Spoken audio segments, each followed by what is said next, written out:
blistering heat continues to impact the metro. Temperatures hitting the triple digit, and it would be the first time in 3 years. That's just the actual air temperature. And our Chase Moffitt's live to explain why the heat is so stifling. Chase?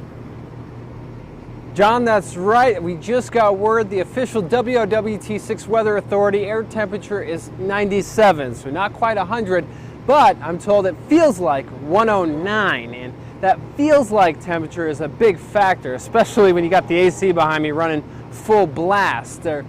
When you factor in like humidity and another important element that we learned today, it's actually pretty surprising, makes it feel much hotter outside. Take a look at this drone footage shot in Illinois, aired on the Today Show Thursday morning. Just another cornfield at first, but as the drone ascends, we start to see a thick, heavy mist in the air.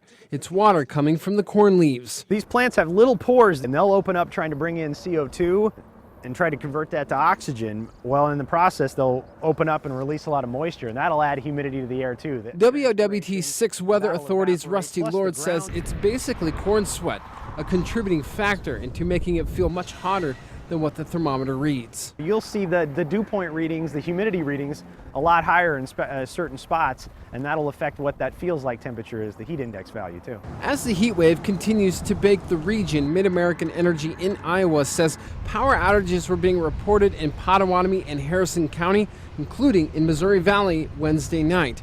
About 2,600 customers were without power for nearly 3 hours.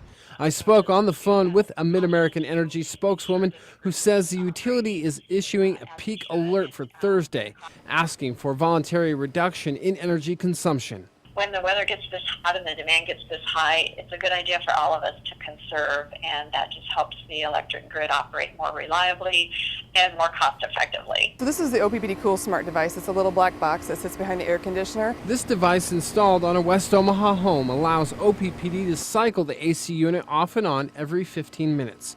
It's intended to reduce potential power outages. All these air conditioners are running. People get home in the afternoon, lights are on, more electrical equipment is running, and we're trying to reduce that peak load.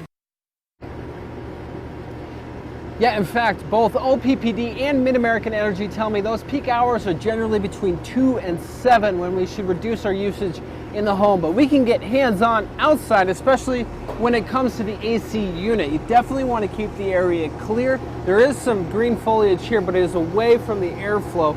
You can also use a hose. Go ahead and spray down the coils, and that will allow the airflow to be maximized so your AC doesn't work too hard. John? Good to hear about the peak load and how serious it is. Anything we can do beyond this to help? Yeah, a little small sacrifice we can do in the house. It includes shutting the blinds or the shades to block some of that sunlight, and also dial up that thermostat to about 78 degrees. But I'll tell you what, my producer Roger Hamer, I'm kind of tempted to make sure I can cool him down with the hose today. Well, you'd be doing us all a favor, Chase. Go ahead. Chase Moffitt reporting.